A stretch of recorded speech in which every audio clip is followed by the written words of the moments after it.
क्षणिकवाद।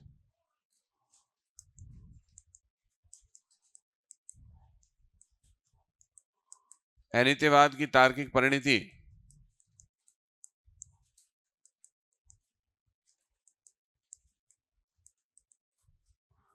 क्षणिकवाद में होती है।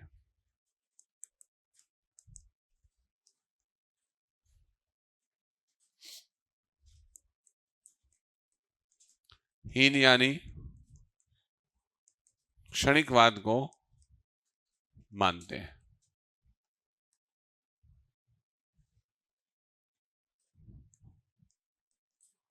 को महत्व देते हैं। ठीक है ना?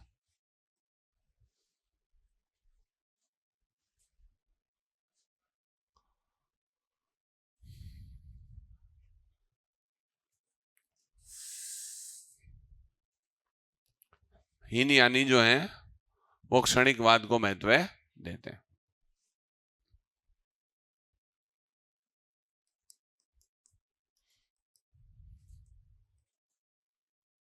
क्षणिकवाद के अनुसार संसार में वस्तुएं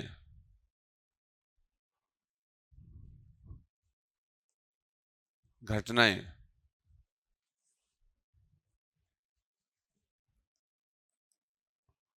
क्षणभंगुर हैं।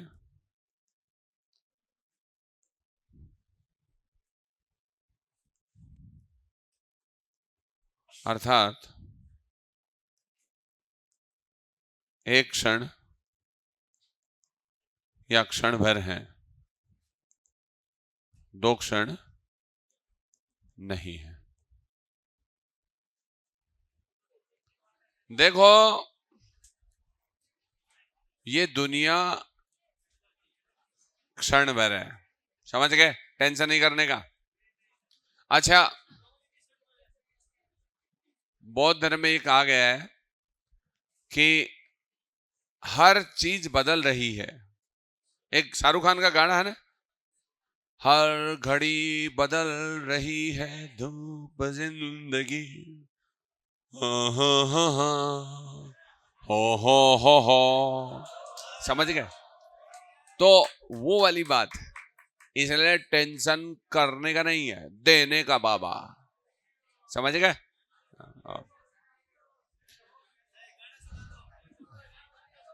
तो क्षण भर है, बस गाना भी क्षण भर ही था, समाप्त हो गया। भाई महात्मा बुद्ध कहते हैं कोई भी चीज स्थायी नहीं। कुछ देर पहले गाना था, अब ज्ञान है, समझ गए? हम तो जीते हैं बुद्ध को, राइट ना? इसलिए लगातार गाना गाएंगे तो बुद्ध का अपमान होगा। बदल रही हैं चीजें, नहीं वो पूरा नहीं गाया जाता ना, पूरा संस्कार उसका आप में छोड़ दिया, आपको गाना है। हाँ हाँ,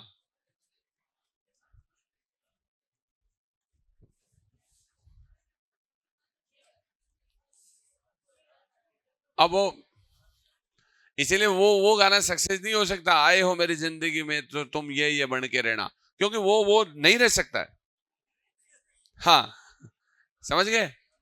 हाँ, तो दुनिया में आए हो तो थोड़ा थोड़ा पढ़ लो, थोड़ा थोड़ा लिख लो, थोड़ा थोड़ा याद कर लो, थोड़ा थोड़ा सब कर लो। ये गाना परफेक्ट है, क्योंकि थोड़ा थोड़ा करोगे तब क्षण मूर्ता हो जाएगी।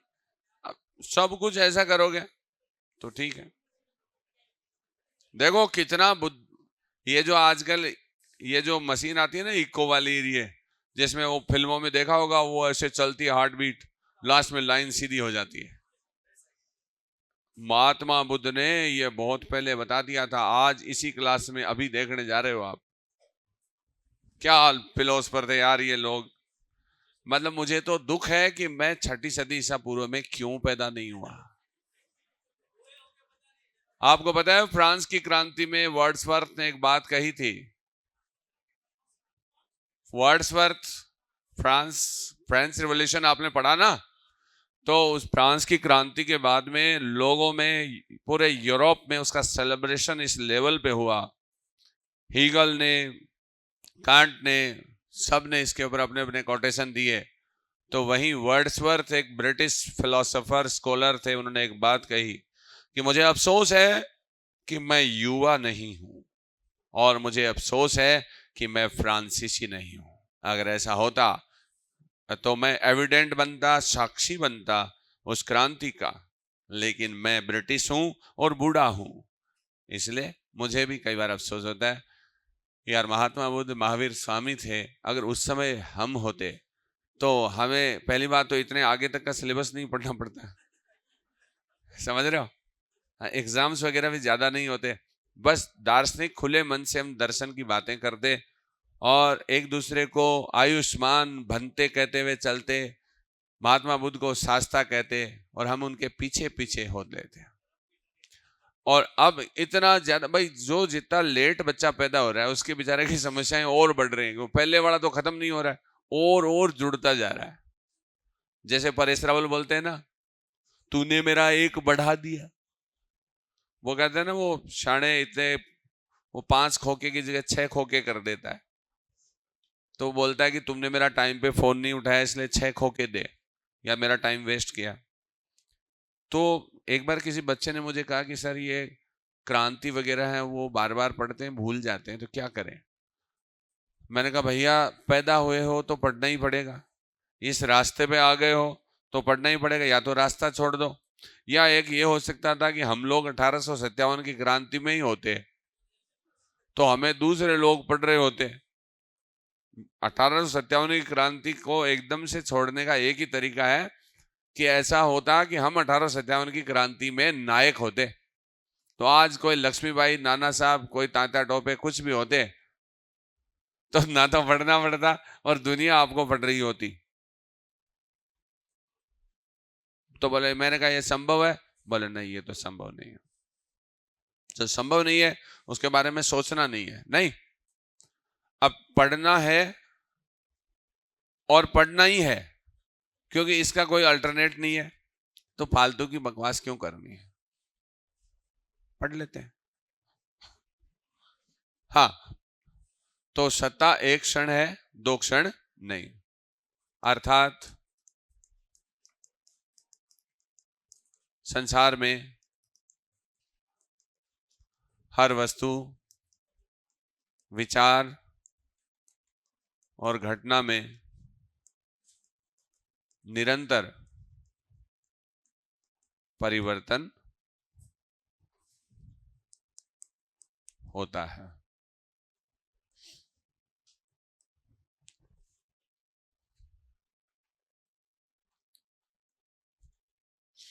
हर वस्तु, विचार और घटना में निरंतर परिवर्तन होता है, ठीक है।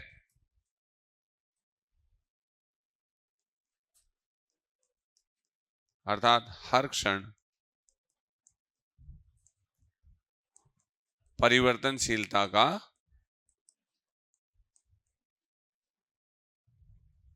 गुण होता है।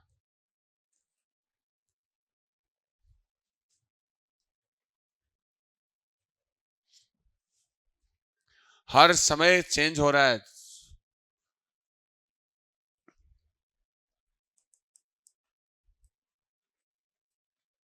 बौद्ध दर्शन में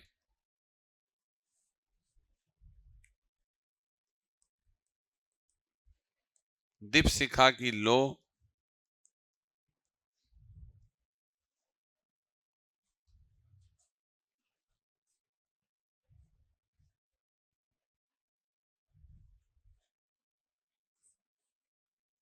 के उदाहरण से क्षणिकवाद को बताया गया है।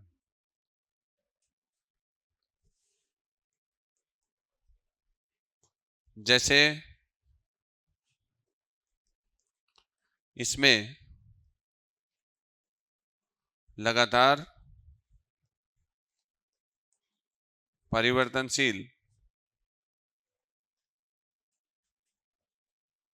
परिवर्तनशीलता का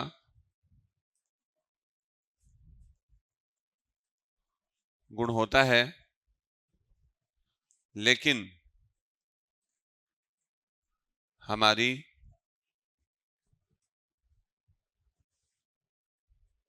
विजडम या जो स्मृति है की सीमाओं के कारण ये हमें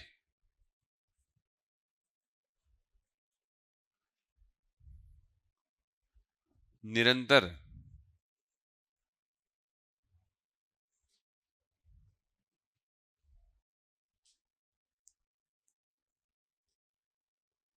या अपरिवर्तनशील दिखती है।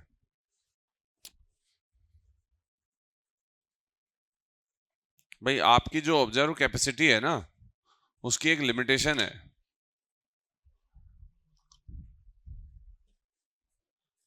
उससे आगे आप देख नहीं सकते। देखो, इसको बहुत ही सिंपल चीज से समझना है। आप क्रिकेट देखते हो तो आपको पता है कि जो वीडियो बनता है वो फोटो शूट में होता है। एक्चुअली वो फोटो होती है वो सब, और वो बहुत सारी फोटो होती है, ऐसे ऐसे ऐसे ऐसे सारी फोटो शूट होती है। लेकिन वो हमारे आंखों के सामने एक सेकंड में जो है वो 25 के करीब फोटो या उससे ज्यादा निकल जाती हैं, है ना। तो वो चीजें हमें क्या है, रनिंग फेज में दिखती हैं, जबकि वास्तव में वो फोटोशूट ऐसे है। जब आप स्लो मोशन में देखते हो तो आपको पता चलता है वो सब शॉट ऐसे आते हैं, रोक रोक के दिखा देते हैं, क्योंकि अब उन आपकी आंखें उसको जज कर सकती हैं, राइट। लेकिन कंटिन्यूस जो अगर आप प्रोसेस में देखते हो तो आपकी आंखें जज नहीं कर पाती कि ये शूट ऐसे ऐसे हैं क्या, तो वो आपको चलता हुआ दिखता है। ऐसे ही दीपशिखा है, दीपशिखा का मतलब दीपक की लो, वो लगातार ऐसे चेंज होती है, खट खट खट खट ऐसे, लेकिन आपको वो कंटिन्यूस दिखती है, क्योंकि आपकी आंखों में या आपकी बुद्धि में वो जजमेंट नहीं है कि आप उसे खंड खंड देख सकें। नदी में जो पानी होता है वो लगातार चेंज होता है, पहले बूंद बनती है, नष्ट हो जाती है, नई बूंद बनती है, नई नष्ट हो जाती है। इसलिए कहते हैं कि एक नदी में दो बार नहीं नहा सकते। यह भी क्षणिकवाद के सिद्धांत के समान है, हालांकि ये फॉरेन फिलॉसफी में है। जो पार्मेनाइडीज और हेराक्लाइटिस जो थे उनके बीच में वार था ये, तो उस समय यह सिद्धांत प्रतिपादित किया गया था कि संसार में सब कुछ परिवर्तनशील है, एक नदी में आप दो बार नहीं नहा सकते। इसका मतलब है कि वो पानी बदल गया है, फिर वो पानी बदल गया है, समझ गए आप। तो ऐसे हमारी बॉडी में भी होता है, हमारी बॉडी में सेल्स होती हैं, सेल डिवीजन होता है, एक सेल होती है उससे फिर हम पूरी बॉडी बन जाती है, फिर उसमें पर्टिकुलर सेल्स बनती हैं अलग अलग, जैसे आरबीसी अलग है, डब्ल्यूबीसी अलग है, प्लेटलेट्स अलग है, अस्थि मज्जा की अलग है, फिर लीवर की अलग है, उसकी अलग है। तो ये बहुत ही टिपिकल डिवीजन होता है सब चीजें, और कोशिका बनती है, बिगड़ती है, बनती है और नष्ट होती है, फिर उत्पन्न होती है, नष्ट होती है। अगर ऐसा नहीं हो, केवल बने ही बने नष्ट नहीं हो, तो कैंसर हो जाता है, मर जाता है आदमी। इसलिए सेल डिवीजन होता रहे, और सेल डिवीजन के साथ कोशिकाएं पुरानी नष्ट भी होती रहे। अरे मान लो इस संसार में हम लोग आए और कभी नष्ट ही नहीं हो, तो बाकी का मांस ही घटे, कहाँ रुकेंगे वो, स्पेस तो नहीं है फिर। ऐसे मक्खियां होती हैं, उनकी इतनी प्रोडक्टिविटी होती है, वो सब अंडे नष्ट हो जाते हैं। अगर नहीं हो तो यहाँ पे इतनी मक्खियां हो जाएंगी आप चल नहीं सकते, उनके सारे सस्टेन कर जाएं तो हर चीज बदल रही है, एवरीथिंग इज चेंजेबल, चाहे लिविंग थिंग्स और चाहे नॉन लिविंग थिंग्स हो। इसलिए बुद्धिज्म इस मामले में बहुत एडवांस थ्योरी देके गए थे। अब क्षणिकवाद के अंतर्गत एक सिद्धांत है जिसका नाम है अर्थ क्रियाकारित्व का सिद्धांत, और यह सिद्धांत ये कहता है अर्थ क्रियाकारित्व इति सत लक्षणम, जैसे कि त्रिकाला बाधित इति सत लक्षणम पढ़ा हमने, तो अर्थ क्रियाकारित्व इति सत लक्षणम बोधों का है।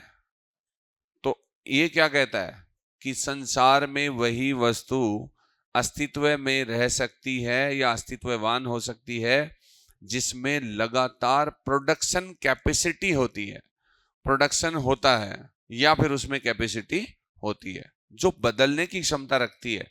जिसमें प्रोडक्शन होता है तो इसका मतलब उत्पादन होता है, इसका मतलब बदल रहा है, नवीनता आ रही है और पुरानी चीजें जा रही हैं, वही सत्य है। इसका मतलब इस हिसाब से तो उपनिषदों का जो ब्रह्म था वो वार्ड हो गया, क्या हो गया, अवैध हो गया। क्योंकि महात्मा बुद्ध तो मानते ही नहीं इसको। भाई बुद्धिज्म तो क्या कह रहा है, अर्थ क्रियाकारित्व इति सत लक्षणम, यानी क्षणिकवाद, अर्थात बदलती चीजें ही सही है। जिसमें बदलाव नहीं वो वस्तु ही नहीं, वो सत्य नहीं, उसका अस्तित्व है नहीं। अभी देखते हैं।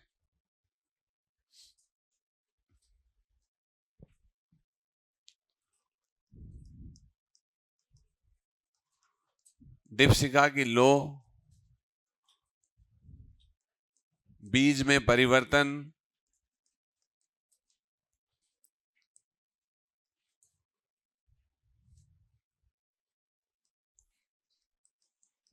नदियों की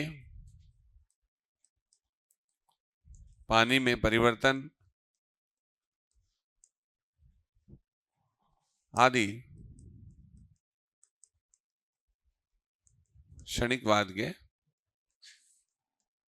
उदाहरण है।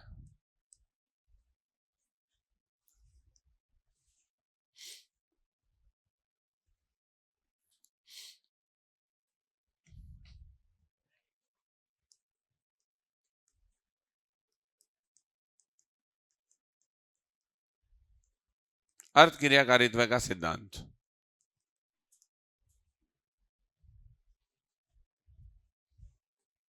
जैसा मैंने आपको बताया बौद्ध दर्शन में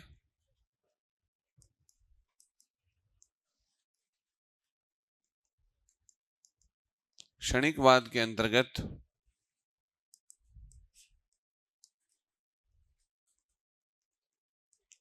अर्थ क्रिया कारित्व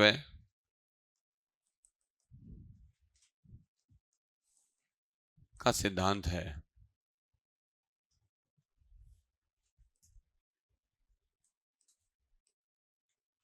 अर्थ क्रिया कारित्व इति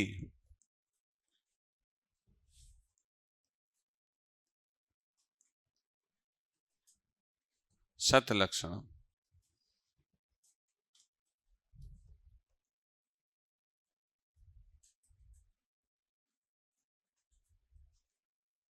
अर्थात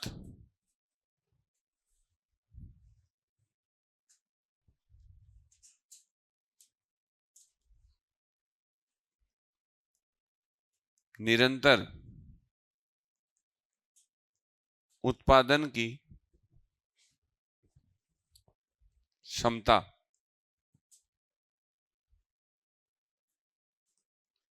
रखने वाली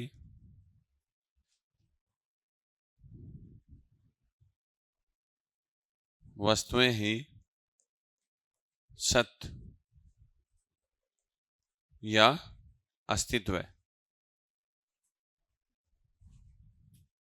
है।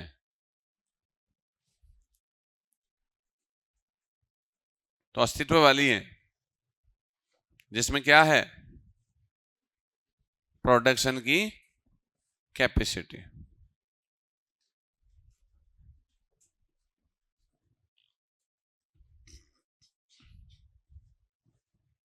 तो अब आप देखो, अगर उत्पादन हो रहा है इसका मतलब क्या हो रहा है, परिवर्तन हो रहा है, और परिवर्तन हो रहा है इसका मतलब क्या हो रहा है,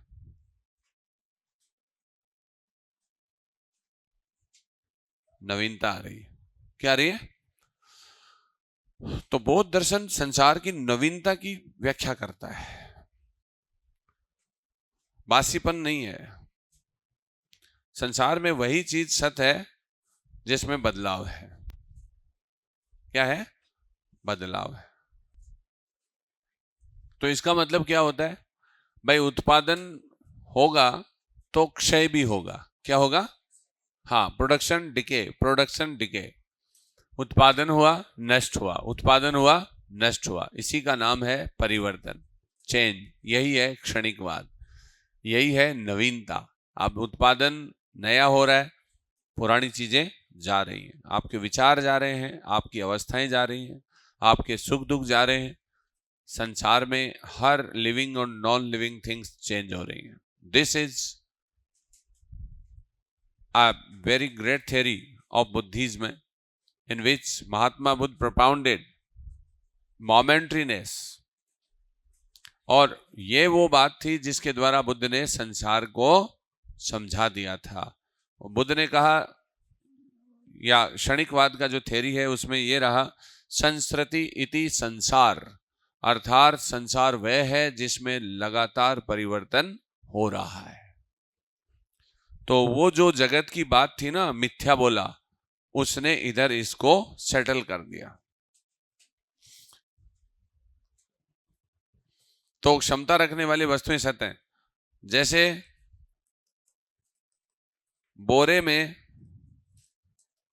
रखा बीज इसलिए सत्य है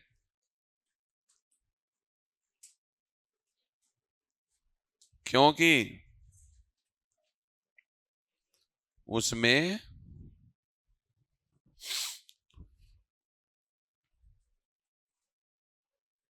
उत्पादन की क्षमता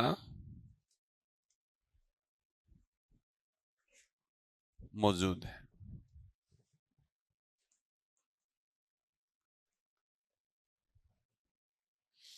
क्या है? हाँ, जैसे ही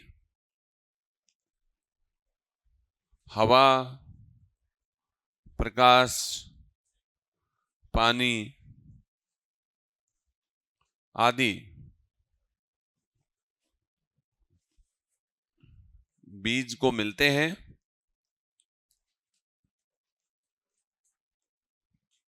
वह वपन या उगने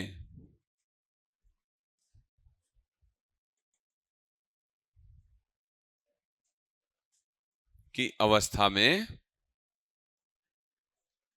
आ जाता है।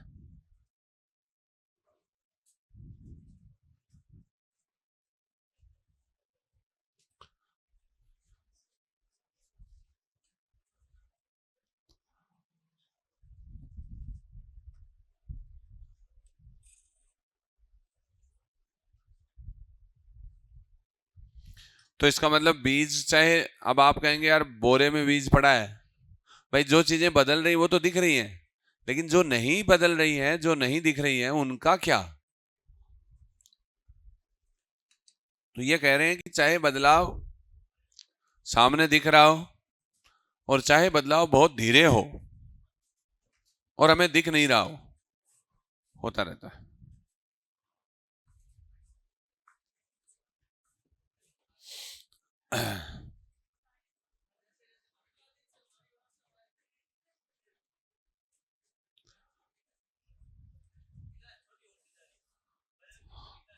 हाँ, ये सही है। हाँ। तो इस तरीके से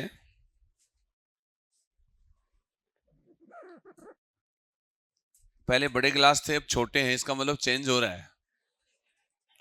ये क्षणिकवाद के लिए मंगवाया गया है, परिवर्तन है। ठीक है, देखो समझो इस बात को, क्या कह रहे हैं,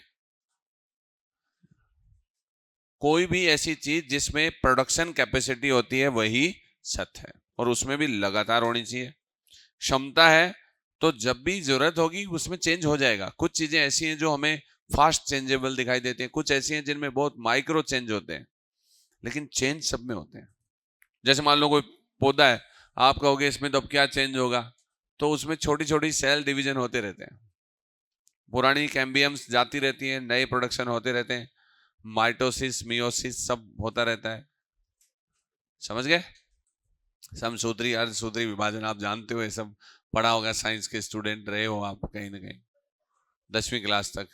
हाँ, आ जाता है उसमें। एनीवेज, तो ये एक एग्जाम्पल है कि बोरे में, किसी ने कहा कि साहब वो बोरे में बीज रखा हुआ है, वो सत्य कैसे है? आप तो कह रहे हो जिसमें उत्पादन क्षमता है उसमें तो कोई उत्पादन ही नहीं है, उसमें तो चेंज नहीं हो रहा ना। तो कह रहे हैं उसमें उत्पादन की क्षमता है। क्या है? जैसे ही हम उसको ऑप्टिमम एटमॉस्फेयर में लाएंगे उसमें प्रोडक्शन हो जाएगा, उसमें उत्पादन हो जाएगा, उसमें वपन हो जाएगा, वो उग जाएगा। जैसे ही आप उसको हवा पानी प्रकाश दे दोगे वो निकल लेगा। तो इस तरीके से बुद्ध ने और बुद्धिज्म में क्या थ्योरी थी देखिएगा आप।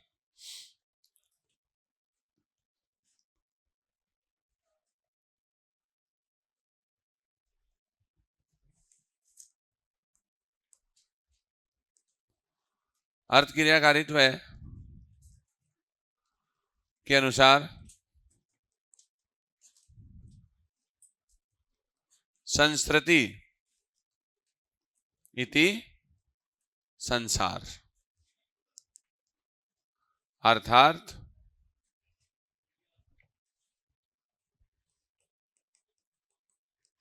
संसार परिवर्तनशील है जिसमें उत्पादन और क्षय की प्रक्रिया निरंतर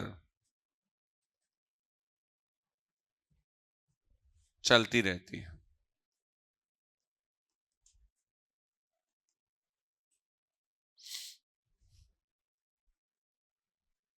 इस प्रकार बौद्ध दर्शन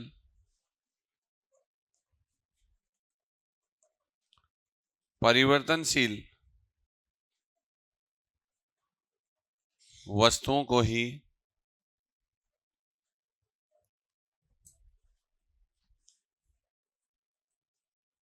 सत्य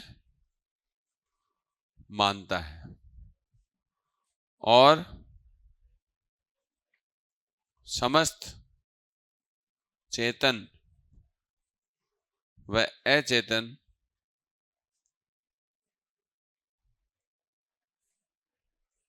वस्तुओं में परिवर्तन को स्वीकार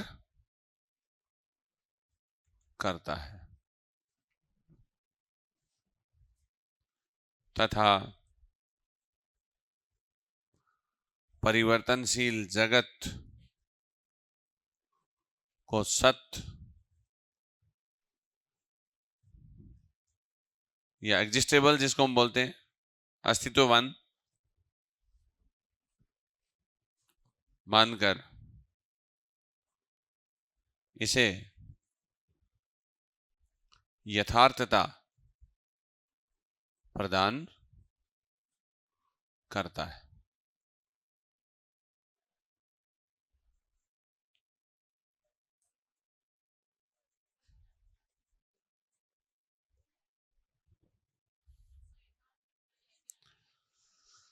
हाँ, और समस्त चेतन व अचेतन वस्तुओं में परिवर्तन को स्वीकार करता है और तथा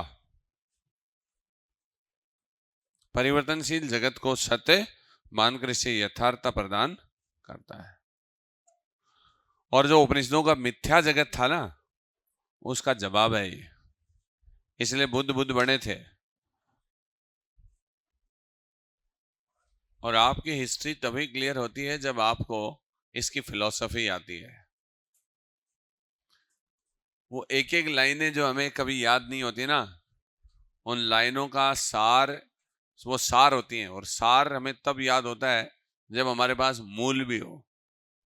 केवल सार होता है तो एक्सेसिबल नहीं होता है, वो लाइन होती है, फिर लाइन हम लंबे समय तक याद नहीं रख सकते। जब आपने इतनी बड़ी थ्योरी पढ़ ली कि महात्मा बुद्ध या बुद्धिज्म में क्या क्या चीजें हैं, साथ में आपने उपनिषदों के साथ कंपेयर कर लिया कि वो जगत को मिथ्या कहते हैं, ये जगत को सत्य मान रहे हैं, और क्योंकि इनकी सत्य की परिभाषा ये है कि सत्य वो है जिसमें लगातार परिवर्तन हो रहा है, उत्पादन हो रहा है, और उपनिषदों की सत्य की परिभाषा क्या है? जिसमें कोई परिवर्तन नहीं हो रहा है। तो कोई परिवर्तन नहीं हो रहा, वो तो उनकी सत्ता केवल ब्रह्म है। और जगत वो है जिसमें परिवर्तन हो रहा है, इसलिए उनका तो जगत मिथ्या है और इनका जगत सत्य है। समझ गए? याद आ गया तो ठीक है, वरना राम नाम सत्य है। भाई राम नाम सत्य भी अपने आप में एक अच्छा कोटेशन है।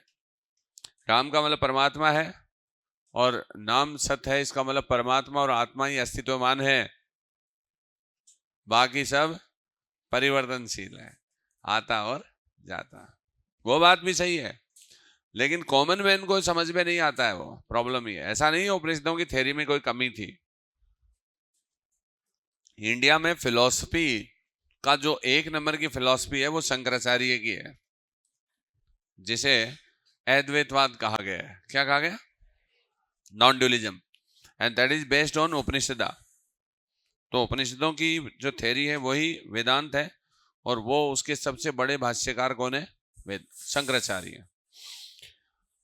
इंडियन फिलॉसफी में अगर कोई सबसे बेहतरीन दर्शन है तो वो, खैर ये तो दूसरे हो गए, एथियस्ट हो गए, तो वो अद्वैतवाद है। दूसरा सांख्य दर्शन है। षड दर्शनों की बात कर रहे हैं हम। ऐसे बुद्धिज्म का तो कंसेप्ट चूंकि अब्रोड इंडिया है, ये तो इंटरनेशनल मसला है भाई। ये तो दक्षिण आपकी कोरिया है, दक्षिण क्या सभी पूरा कोरिया मान लो, जापान है, कोरिया है, तिब्बत है, नेपाल है, बर्मा है, साउथ ईस्ट एशिया है, अफगानिस्तान में यारकन, समरकंद, बुखारा, कूची, काशगर, खोतान, ये सब वो एरिया हैं जहां पे बुद्धिज्म का विस्तार हुआ था।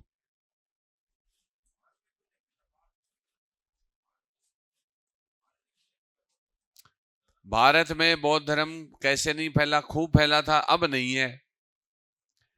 तो उसके पीछे कई कारण है,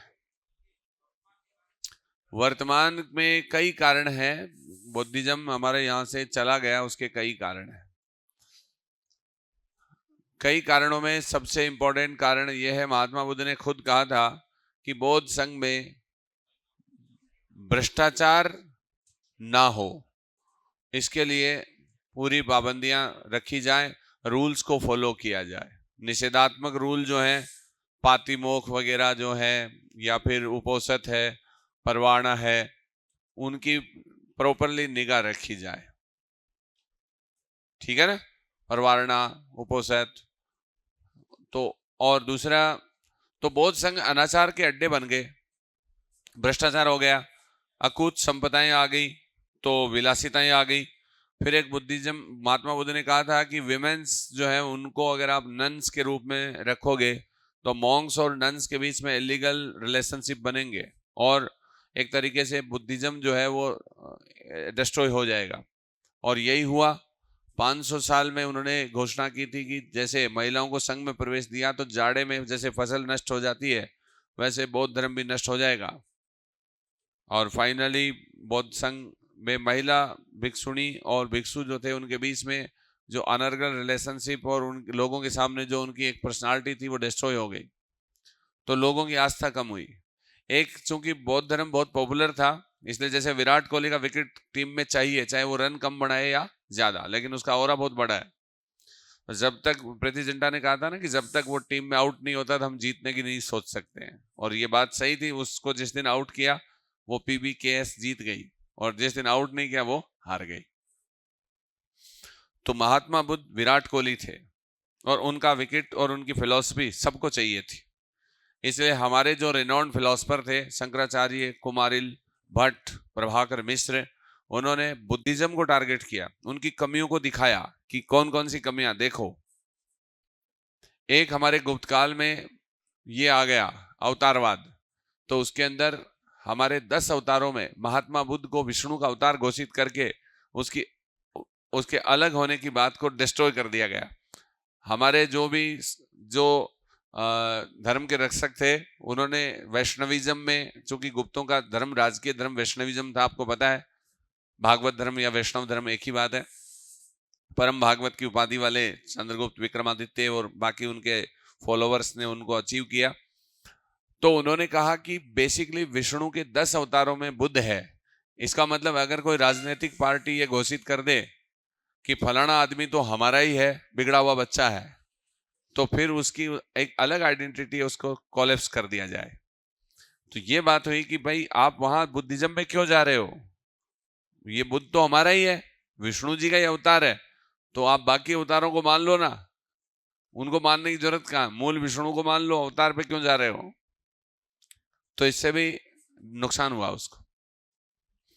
एक जो सबसे बड़ी बीमारी थी वो एक एक होता ना कि एक रोड़ा हवा बन गया कि इनके पास बहुत संपत्ति है, तो जो भी इंट्रूडर्स थे, इन्वेडर्स जो थे, आक्रमणकारी, आक्रांता, उन सभी ने बौद्ध संघ और मठों को निशाना बनाया और बुद्धिस्ट मॉनेस्ट्रीज को डिस्ट्रॉय कर दिया।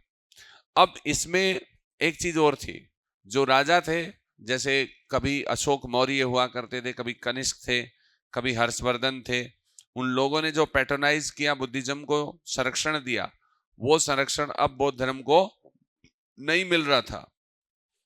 इसलिए अब वैसा कोई राजा नहीं बचा जो बौद्ध टूटते बौद्ध धर्म को बचा सके। एक बौद्ध धर्म में वज्रयान, सहजयान, कालचक्रयान जैसे तांत्रिक संप्रदायों का समावेश हुआ और इस कारण से बौद्ध धर्म में के प्रति लोगों में एक अच्छी वाइब्स नहीं रही कि यार ये मूर्ति पूजा के विरोध में आए थे।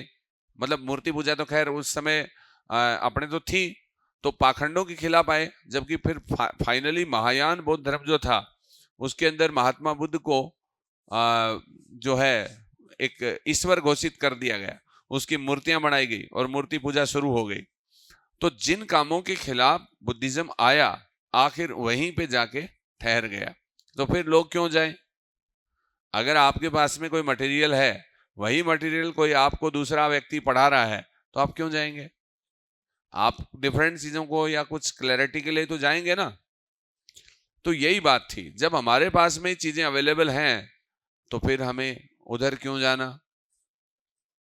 समझ गए? और एक जो सबसे बड़ा कारण था वो ये था कि जैसे जैन धर्म में श्रावक श्राविका का एक कंसेप्ट था, जो गृहस्थ थे उनको भी पंच अणुव्रत के द्वारा शिक्षित किया जाता था, उनको जैनिज्म की थ्योरी का पता था। बौद्ध धर्म में सेकंड लाइन नहीं बनी, काउंटर पार्ट्स नहीं बने, यानी भिक्षु भिक्षुणियों तक बौद्ध संघ के रूल्स का पता था। आम जन को बौद्ध संघ और उसके जो रूल्स थे बुद्ध धम्म संघ, उनके बारे में कोई जानकारी नहीं थी। इसलिए जैसे ही आक्रांताओं ने आक्रमण किया तो बौद्ध मॉनेस्ट्री डिस्ट्रॉय हो गई, तो उसमें बौद्ध साहित्य को जला दिया गया या फिर भिक्षु भिक्षुणी मार दिए गए और जो बचे वो साहित्य को लेकर दूसरे देशों में भाग गए। अब पीछे से ना तो कोई साहित्य बचा, ना ही भिक्षु और भिक्षुणी बचे, तो और ना हम जानते हैं कि बौद्ध धर्म कैसा है। इसलिए जनमानस में बौद्ध धर्म की शिक्षाओं के अभाव के कारण अपनी लीला भूमि से ज्यादा लोकप्रिय होने के बावजूद भी बुद्धिज्म समाप्त हो गया, लेकिन जैन धर्म कम लोकप्रिय होने के बावजूद भी सेकंड जनरेशन तैयार थी उसमें, इसलिए वो आज भी मौजूद है और उसको टारगेट भी नहीं किया गया। समझ गए? ऐसे कारण थे इसमें। लेकिन उसका चूंकि आपके सिलेबस में है कि बौद्ध धर्म के पतन के कारण, तो उसका जो मुख्य कारण है वो ये है कि बौद्ध धर्म की जानकारी आम जन में नहीं होना। Right? This was the leading cause behind it's dismissal. Right? देखो, ये संस्कृति है, संस्कृति नहीं है ना? जैसे एक बच्चे ने मुझे कहा कि संस्कृति लिखा है, तो संस्कृति है, स के नीचे र है। संस्कृति, संस्कृति इति संसार, यानी जो संसार जिसमें लगातार उत्पादन क्षय हो रहा है, परिवर्तन हो रहा है, क्षणिकता है, वो क्या है? वो संसार है जिसमें लगातार चेंज हो रहा है, यानी चेंजेबल संसार को इसने कंसीडर किया है। संस्कृति इति संसारा, अर्थात जिसमें लगातार चेंज हो रहा है, परिवर्तन हो रहा है।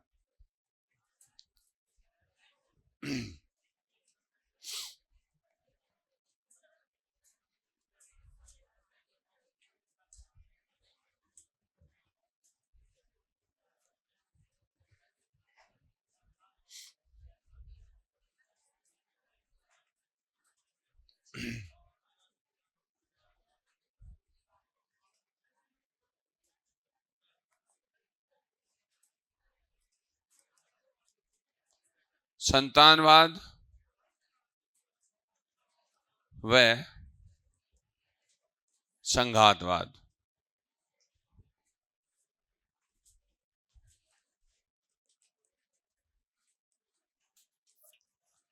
बौद्ध दर्शन, संतानवाद व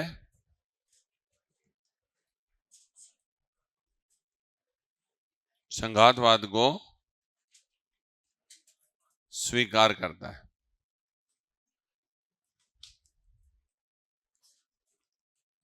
संतानवाद का मतलब वही है, पीढ़ी तैयार करके पहली पीढ़ी खत्म हो जाए। इसका मतलब यही है, कोई कोशिका नई कोशिका बना के खत्म हो जाए। हमारे पूर्वज हमें बना के खत्म हो जाए, हम लोग बच्चों को बना के खत्म हो जाए, तो यही है संतानवाद। तो जैसे कि मैंने थोड़ी देर पहले आपने डिस्कस किया है कि उत्पादन और क्षय होता है, यानी प्रोडक्शन होता है, डिके होता है। उत्पादन, क्षय, क्षय का मतलब नष्ट, उत्पादन नष्ट, उत्पादन नष्ट। इसका मतलब उत्पादन का मतलब प्रोडक्शन हो रहा है, इसका मतलब नई चीजें बन रही है, नई पीढ़ी बन रही है। बन रही है कि नहीं बन रही? पुरानी पीढ़ी समाप्त हो रही है। एक बूंद नई बूंद बना के पहली बूंद नष्ट, एक दीपशिखा में एक कण नया कण बना के नष्ट।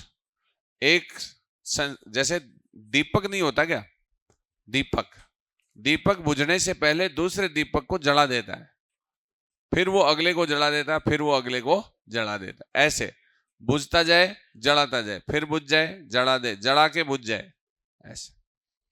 यानी बहुत महात्मा बुद्ध थोड़े फंस गए थे यहाँ पे, क्योंकि इन्होंने आत्मा को नहीं माना लेकिन पुनर्जन्म को माना।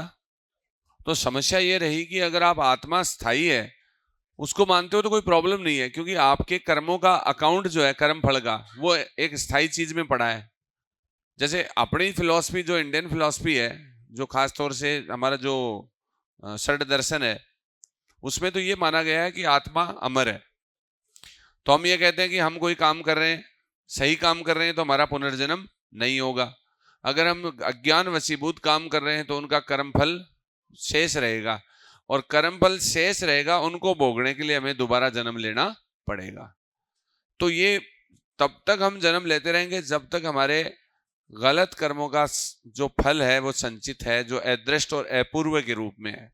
हमारी जो हिंदू फिलॉसफी है, जो इंडियन फिलॉसफी है, उसके अंदर इस चीज को माना गया है कि हमारे कर्म फल जो है वो अदृष्ट या अपूर्व के रूप में शेष रहते हैं, मतलब उनका स्टोर होता है। और जिसमें अदृष्ट और अपूर्व के रूप में स्टोर होता है उसी बंदे का पुनर्जन्म होता है। जिसके नहीं बचता है उसके नहीं होता है। तो हमारे ये है कि भाई जैसे मान लो मैंने कोई गलत कर्म किए इस जन्म में, तो उनके कर्मों का फल शेष बचेगा, उसे अदृष्ट या अपूर्व का स्टोर कहेंगे। तो वो स्टोर रहेगा कहाँ पे? आत्मा में। कहाँ पे रहेगा? शरीर तो चला जाएगा लेकिन उनका अकाउंट कौन रख रही है? आत्मा। तो उस आत्मा का फिर पुनर्जन्म होगा उन बचे हुए कर्मों को भोगने के लिए। राइट? आपको जैसे 100 कर्म दिए गए, आपने 10 कर्म सही किए, 90 बच गए, इसका मतलब 90 कर्मों का स्टोर आपको मिलेगा और आपका लाइफ जो है वो 90 ईयर्स का हो जाएगा, फॉर एग्जाम्पल।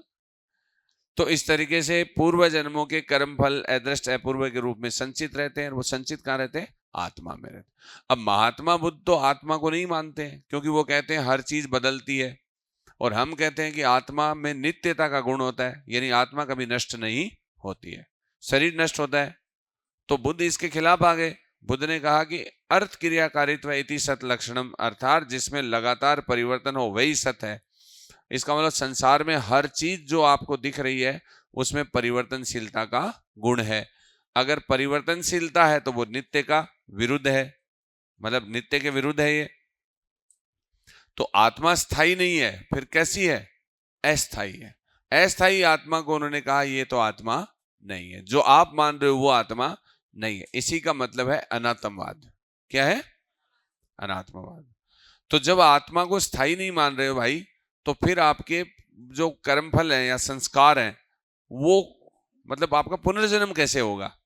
मान लो मैंने गड़बड़ किया तो मुझे उन कर्मों को भोगने के लिए मैं आऊंगा, तो उसका रिकॉर्ड कौन रखेगा? आत्मा तो स्थायी नहीं है। तो बुद्ध कहते हैं कि एक्चुअली उन कर्म फलों का नाम है संस्कार। तो पुनर्जन्म कर्म फल का होता है। किसका होता है? और वो संस्कार के रूप में है। पुनर्जन्म किसका होता है? कर्म फल का होता है, और वो संस्कार के रूप में है। और जैसे ही व्यक्ति मरता है उससे ठीक पहले वह अपने कर्म फल दूसरी जीव में ट्रांसफर कर देता है, और वो मरने के से पहले दूसरे में कर देता है, तीसरे में, ऐसे चलता रहता है। अगर सही कर्म करोगे तो संस्कार बढ़ेंगे नहीं और ट्रांसफर करने की कोई जरूरत नहीं रहेगी। ऐसा था। तो अब इसमें देखो, ये संतानवाद है। संतानवाद इसी चीज को समझाता है कि हर एक चीज बनती है और नष्ट होती है, नष्ट होने से पहले वो नई चीज बना देती है। तो ऐसे चलती है लाइफ, जिग जैग।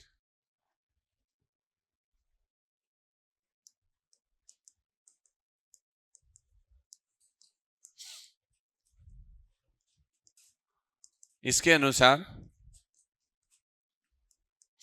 समस्त चेतन व अचेतन धर्म या वस्तुएं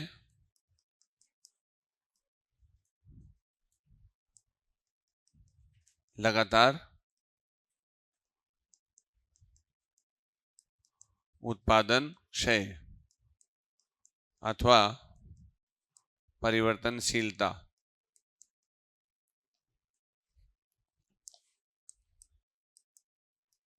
के माध्यम से नई पीढ़ी या नया क्षण उत्पन्न करके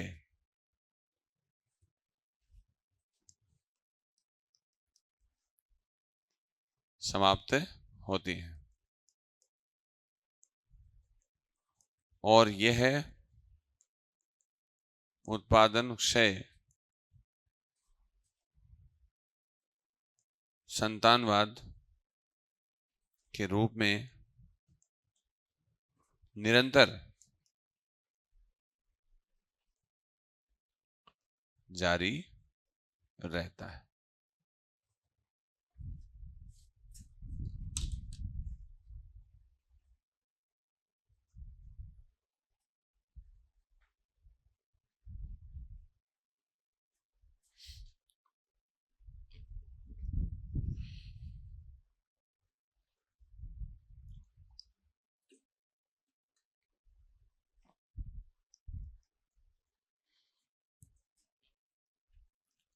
जैसे हमारे विचार हैं, उसमें कोई विचार आया फिर खत्म हो गया, नया आया खत्म हो गया, फिर आया खत्म हो गया। ये पीढ़ी दर पीढ़ी विचारों की पीढ़ी चल रही है। ऐसे ही कोशिका होती है, उसमें सेल डिवीजन हुआ, पुरानी मर गई नई आ गई, पुरानी मर गई नई आ गई। तो ये संतानों के रूप में, जनरेशन के रूप में आइडियाज, थिंग्स कन्वर्ट होती रहती है। समझ गए? तो इसे बोला गया संतानवाद। जैसे इसमें उन्होंने एक एग्जाम्पल भी दिया था कि हर चीज बदल रही है। तो जैसे मान लो ऐसे चल रही है,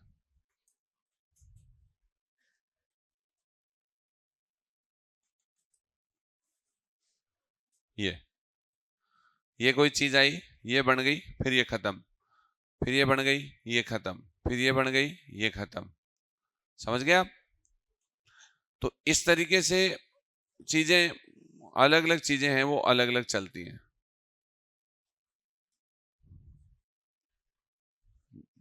विचार ऐसे चल रहे हैं, निर्जीव वस्तुएं ऐसे चल रही हैं, सजीव ऐसे चल रहे हैं, सब ऐसे चल रहे हैं। हर चीज में बदल रहे हैं। जैसे हमारी सेल्स बदल रही हैं, हमारे आइडियाज बदल रहे हैं, ये जो नॉन लिविंग थिंग्स हैं, इन सब चीजों में भी बदलाव हो रहा है। और ये बदलाव ही क्या है? संतानवाद। इसमें नई पीढ़ी आ रही है एक तरीके से। भाई ये पीढ़ी ए, ये पीढ़ी बी, तो ए खत्म, B I, C I, B खत्म, ऐसे। तो यही क्या है? संतानवाद। ये लो, ऐसे दुनिया में बहुत सारी चीजें ऐसे ही चल रही हैं, सब पूरी दुनिया ऐसी है, इसीलिए हमारी लाइफ लाइन होती है वो भी ऐसे ही चलती है। हमारी जो फिल्मों में आपने देखा होगा, जब हमारा हीरो भर्ती हो जाता है ना, तो उसके बाद में उसकी ऐसे लाइन ऐसे चलती रहती है। फिर अगर कैरेक्टर रोल में है तो लाइन सीधी हो जाती है, और हीरो है तो एक हीरोइन की आवाज के साथ वापस धक धक, फिर वापस से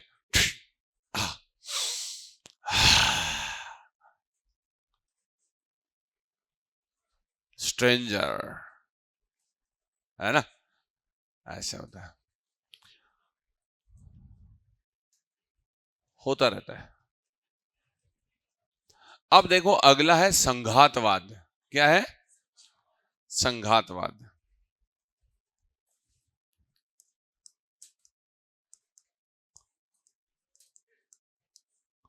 देखो संघात का मतलब मेल होता है। क्या होता है? मेल। मेल का मतलब मिलना, जुड़ना, मेल संघात।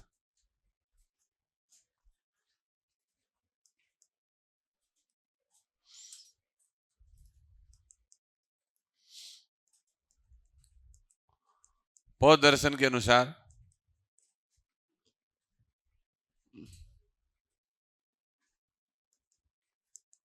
पंच स्कंद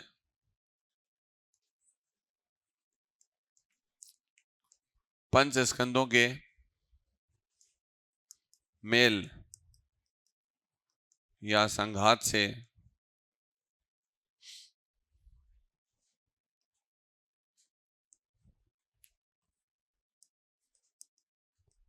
तथाकथित आत्मा बनती है, जो पूर्णतः अस्थाई मेल या संघात है।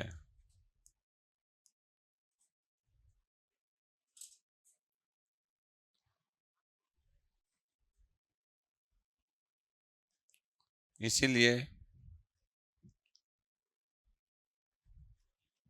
इसे अनात्मवाद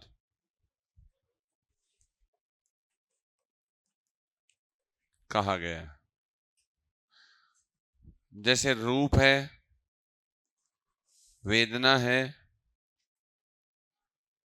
विज्ञान है और संज्ञा है और संस्कार है।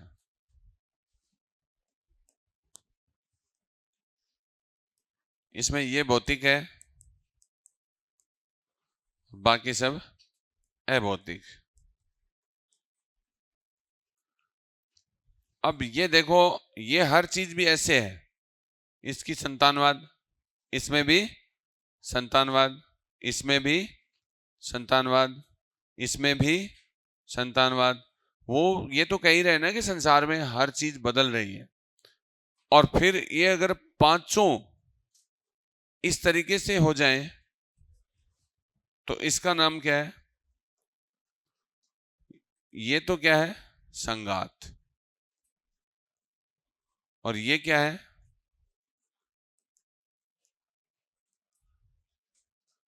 ये लो, हर बदल रही चीज को अगर दो चार पांच चीजें जुड़ जाएं उसमें एक साथ, उसको मेल बोलते हैं, संघात बोलते हैं।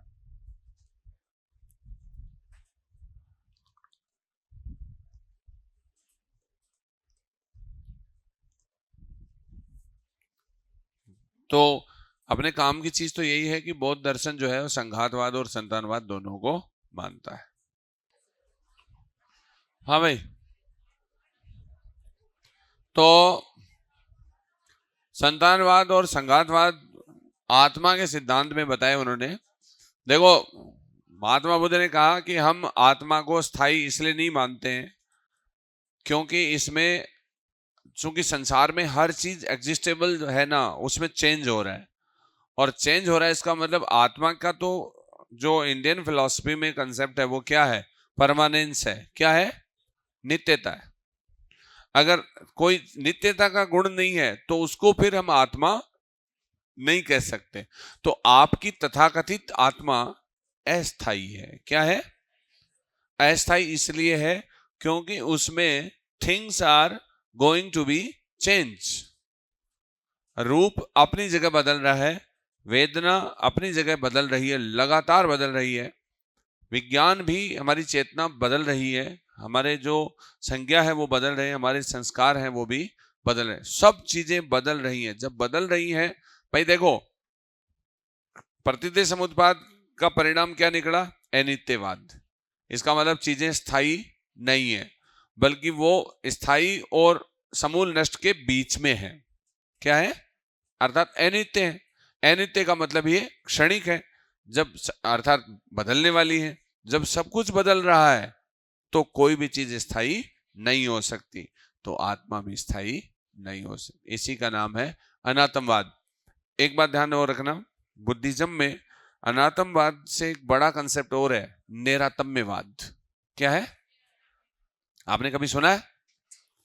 हाँ, अनात्मवाद तो केवल आत्मा या कॉन्शियस चीजों के लिए है, माना जाता है। जनरली हम उसको काम में लें तब है।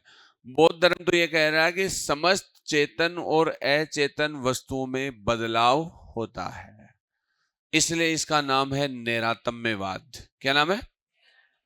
हाँ, बौद्ध दर्शन का वह सिद्धांत जो ये कहता है कि समस्त कॉन्शियस और अनकॉन्शियस, मतलब समस्त लिविंग थिंग्स और नॉन लिविंग थिंग्स हैं वो चेंजेबल हैं। मतलब यहाँ आपके जो जो चीजें नॉन लिविंग हैं उसमें भी बदलाव हो रहा है, और जो लिविंग थिंग्स हैं उनमें भी, मतलब चेतन में भी हो रहा है और अचेतन में भी हो रहा है। तो चेतन चीजों में भी हो रहा है और अचेतन में भी हो रहा है, इसलिए उसका नाम क्या है? निरातम्यवाद है। ठीक है, अब देखते हैं अगला हमारा जो सिद्धांत है वो क्या है? अनात्मवाद। मैंने बताया था आपको, लगभग आज हम द्वितीय आर्य सत्य से नहीं निकल पाएंगे। हाँ, सही कहा था ना? तुमने जिसे केवल 2 लाइनों में पढ़ा है, आज तुम्हें पता चला ये केंद्रीय सिद्धांत क्यों है। दोबारा मत पूछना हम क्लोरमेंट क्यों खाते हैं।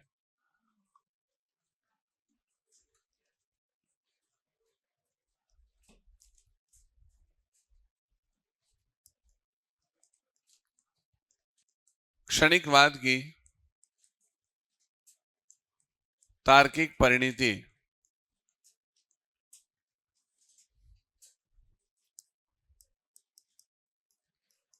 तार्किक परिणति का मतलब क्या होता है? अगर हम ये मानते हैं तो हमें ये मानना ही पड़ेगा। समझ गए? अगर हम मान लो ये कहते हैं कि अनित्य है, तो इसका मतलब दूसरा अर्थ क्या है? क्षणिक है। और अगर हम क्षणिक मान रहे हैं, इसका मतलब कोई भी चीज स्थायी नहीं है। जब कोई चीज स्थायी नहीं है तो यह भी मानना पड़ेगा कि आत्मा भी स्थायी नहीं, वरना फिलोसफी खराब हो जाएगी। तो अगर क्षणिकवाद मानते हो तो आपको अनात्मवाद भी मानना पड़ेगा। इसी को बोलते हैं लॉजिकल ट्रांसफॉर्मेशन। तो तार्किक परिणति अनात्मवाद के सिद्धांत में होती है।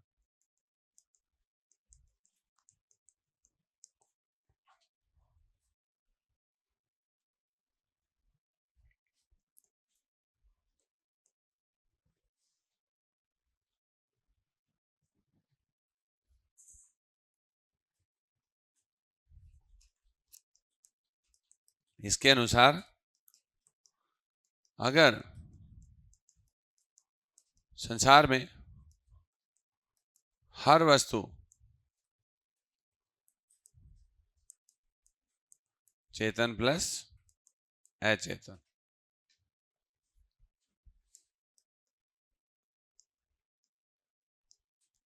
परिवर्तनशील ओब्लिक क्षणिक है, तो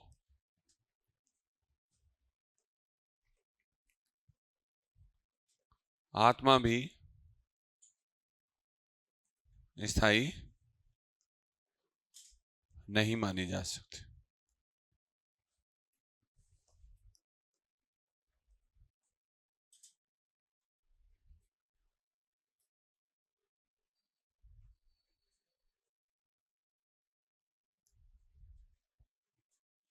बौद्ध दर्शन के अनुसार आत्मा पंच स्कंदों के मेल से या संघात से बनने वाली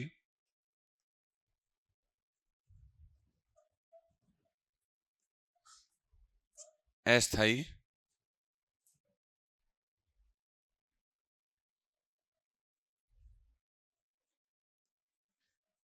अस्थाई वस्तु है।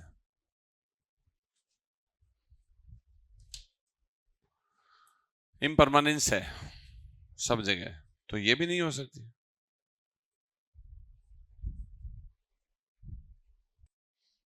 इसका मतलब क्या है कि आत्मा स्थायी नहीं है, आत्मा क्या है, अस्थायी है। और आत्मा केवल चेतना का प्रवाह मात्र माना गया है। क्या माना गया?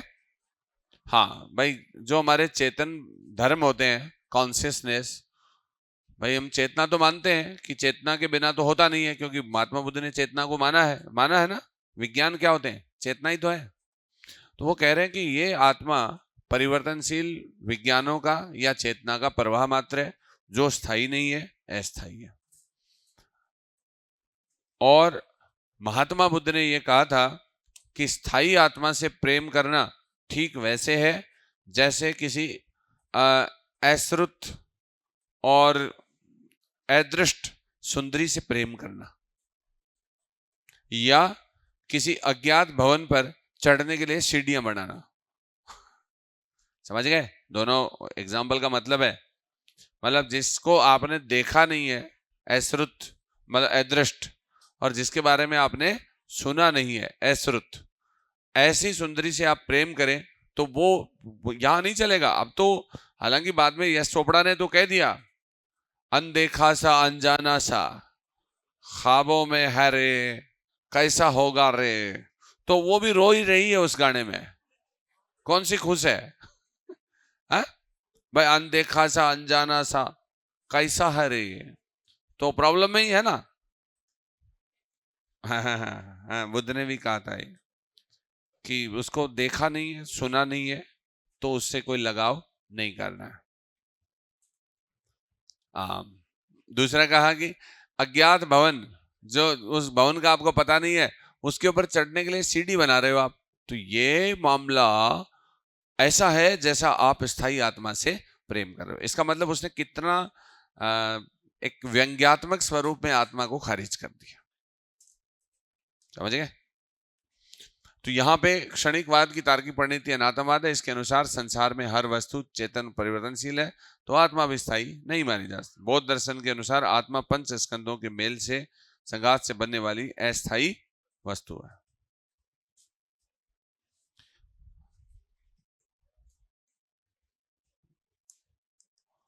इस प्रकार बौद्ध दर्शन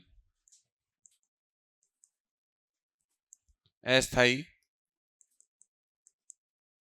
आत्मा को मानता है, जो केवल परिवर्तनशील विज्ञानों का प्रवाह मात्र है।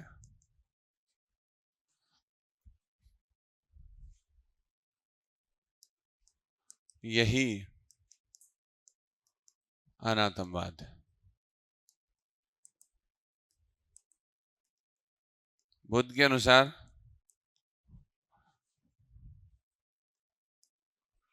आत्मा से प्रेम करना ठीक वैसा कार्य है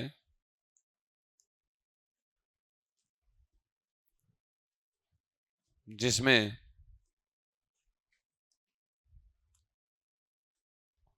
अदृष्ट व अश्रुत सुंदरी से प्रेम करना, या किसी अज्ञात भवन पर चढ़ने हेतु सीढ़ियां बनाना। बताओ, भवन का पता नहीं है, सीढ़ी बना रहे हो। इसीलिए सांप सीढ़ी में वो सांप खाता है आपका ऊपर से, क्योंकि वहां भवन तो है नहीं, नकली सीढ़ियां हैं। समझ गए ना? हाँ, महात्मा बुद्ध ने बनाया था सांप सीढ़ी का गेम। हाँ हाँ। अदृष्ट अश्रुत सुंदरी से प्रेम करना, वो अनदेखी सी अनसुनी सी कैसी होगी रे, इतने में भैंस बोल जाए बा।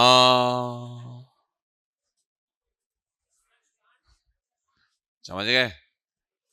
तो पता चल जाएगी ना भाई, सपने में नहीं जीने का, रियलिटी में भैंस को भूख लगी है, घास डाल दे।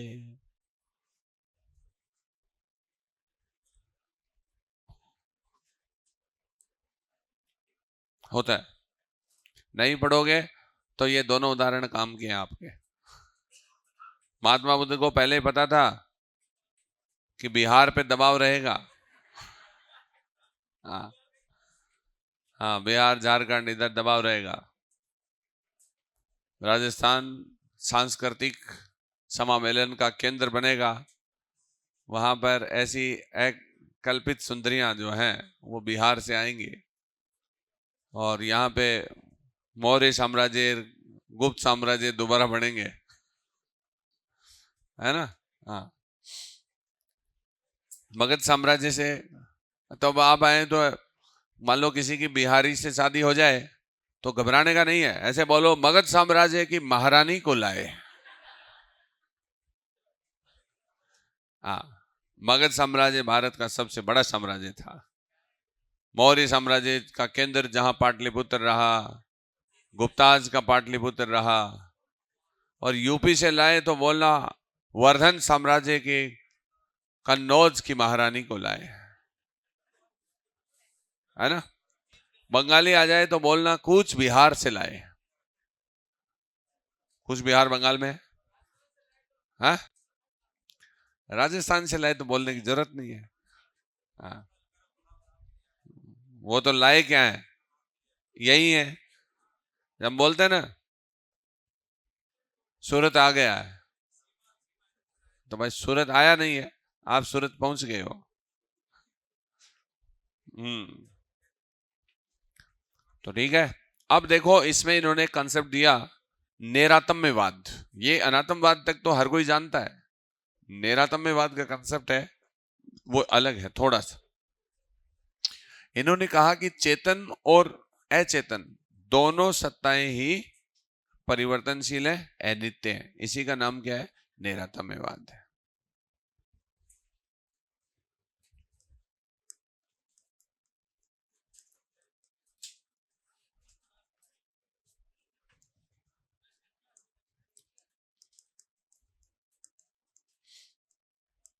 बौद्ध दर्शन में अनातमवाद को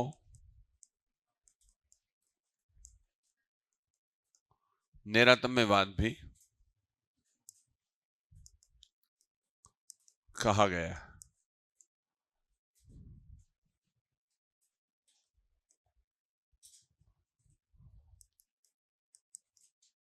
जिसके अनुसार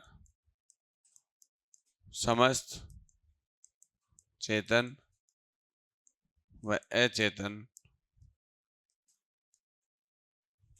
धर्मों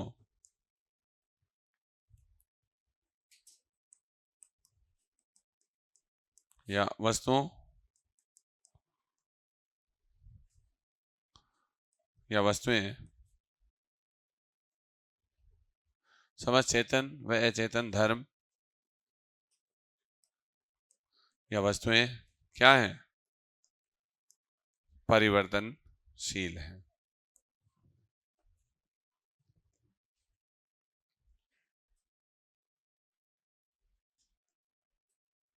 पुद्गल नैरातम्यवाद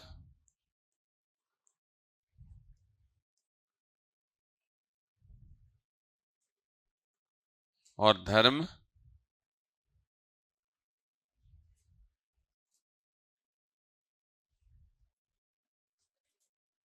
निरतम्यवाद।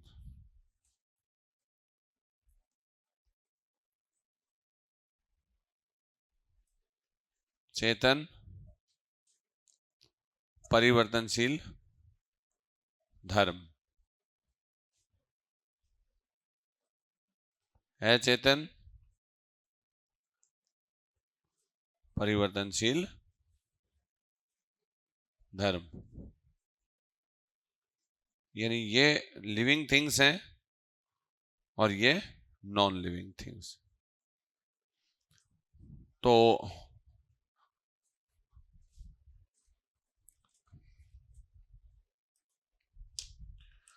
इस तरीके से आपका नैरतम्यवाद भी हो गया है, यानी चेतन सत्ता स्थायी नहीं है और भौतिक वस्तु स्थायी नहीं है।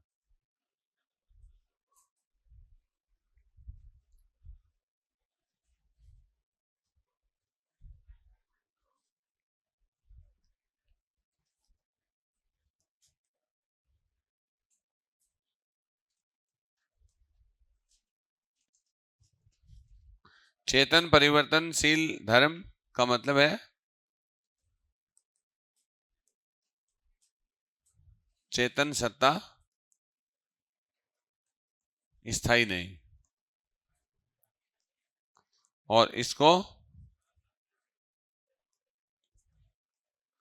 अचेतन सत्ता स्थायी नहीं। एक ही बात है, वस्तु बोलो सत्ता बोलो।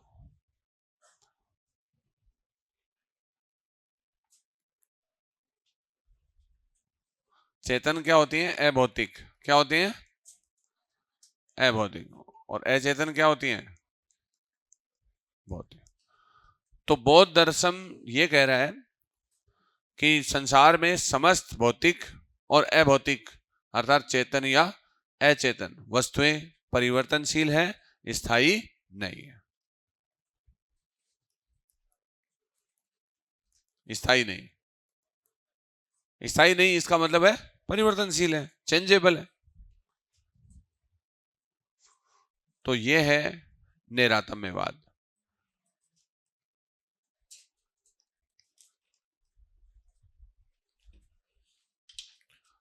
तो ये बहुत बड़ा कंसेप्ट है अनात्मवाद का। इसको नामवाद भी कहते हैं। क्या कहते हैं? नामवाद भी, या नाम रूप बोल दो। तो बौद्ध दर्शन में आत्मा को नाम रूप के रूप में भी जाना जाता है, क्योंकि पंच स्कंद ही नाम रूप है। तो एक लास्ट बात और लिख लो।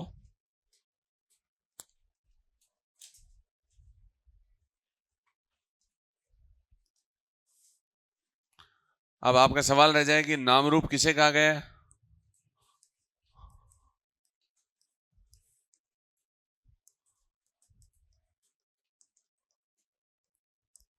बौद्ध दर्शन में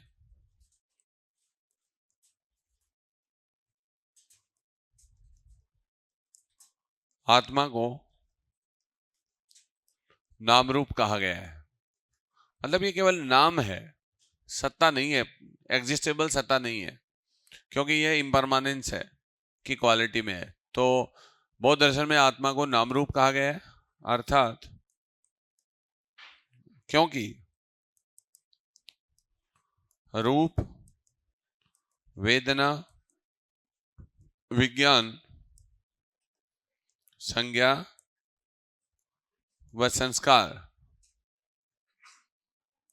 नाम रूप मात्र हैं। ये क्या है? ये नाम रूप मात्र हैं केवल।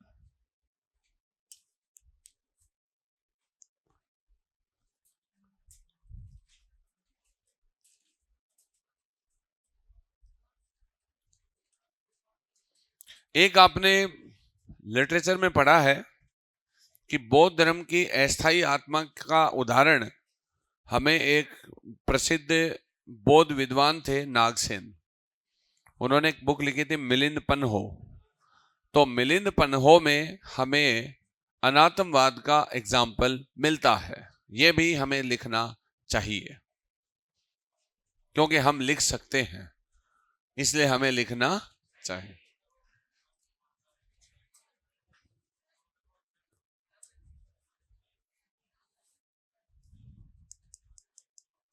नागसेन के की रचना, हाँ नोट में जबरा नोट लगा दो, हाँ ये बहुत इंपॉर्टेंट है। नागसेन की रचना मिलिंद पन्हो में नागसेन कौन है? बुद्धिस्ट मॉन्क है, बौद्ध भिक्षु है। नागसेन ने यूनानी राजा मिनेंडर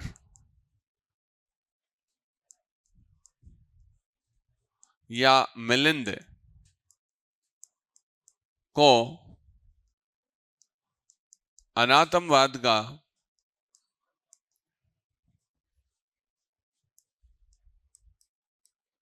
उदाहरण रथ के उदाहरण से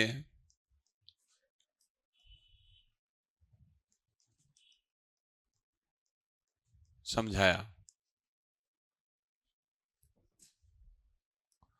अर्थात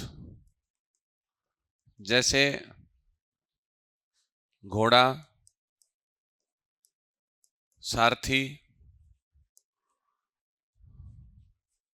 गाड़ी, पहिया व धुरी मिलकर रथ कहलाते हैं, लेकिन अलग अलग होने पर इन्हें रथ नहीं कह सकते।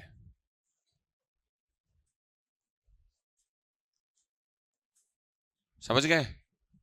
ठीक ऐसे ही रूप, वेदना, विज्ञान, संज्ञा और संस्कार जो 5 स्कंद है ना, उनके मेल से तथाकथित आत्मा बनती है, लेकिन उनके बिखराव के साथ में कोई स्थायी वस्तु नहीं बचती है। तो जो उनके मेल से टेम्परेरी चीज बनी है, वैसे ही रथ भी एक जुगाड़ है, आत्मा भी एक जुगाड़ है। जैसे ही 5 चीजें बिखरती हैं, किसी को भी हम आत्मा नहीं कह सकते। जैसे कि घोड़ा अलग हुआ, गाड़ी अलग हुई, पहिया धुरी अलग हुए, तो हम एक एक वस्तु को देख के नहीं बता सकते कि ये आत्मा है।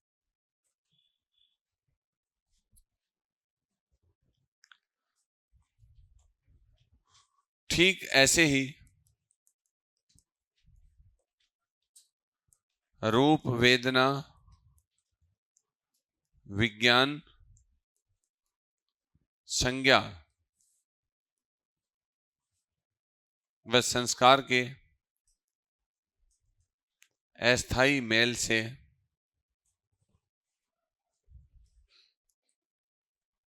आत्मा बनती है, जो मृत्यु के समय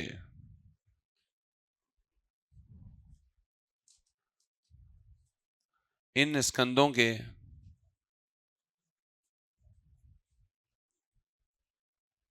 बिखरने के साथ ही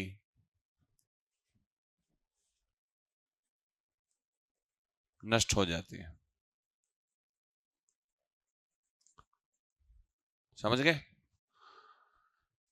तो इनको जैसे ही बिखराव होगा, वैसे ही ये तथाकथित आत्मा जो है वो क्या हो जाएगी? डिस्ट्रॉय हो जाएगी, और कुछ भी ऐसा नहीं बचेगा जिसको आप परमानेंट आत्मा कह सके। जैसे वो रथ में, जैसे मान लो मिलिंद को समझ में नहीं आ रहा था कि आत्मा, अनात्मवाद का सिद्धांत क्या है, कैसे मिलते हैं, कैसे बिगड़ते हैं, तो उन्होंने समझाया कि आप ऐसे समझो कि ये 5 चीजें हैं, ये रूप है, वेदना, विज्ञान, संज्ञा और संस्कार। ये जब मिलेंगे तो ये बन गई आत्मा, लेकिन मृत्यु के साथ ये बिखर जाएंगे तो कोई भी चीज नहीं बची है। फिर उसने कहा फॉर एग्जाम्पल, जैसे आप एक उदाहरण लो, जैसे कि रथ है, तो रथ है वो 5 चीजों से मिलकर बनता है, और उन 5 चीजों में से जैसे कि घोड़ा है, सारथी है, गाड़ी है, पहिया और धुरी है, ये सब मिलेंगे तो क्या बनेगा?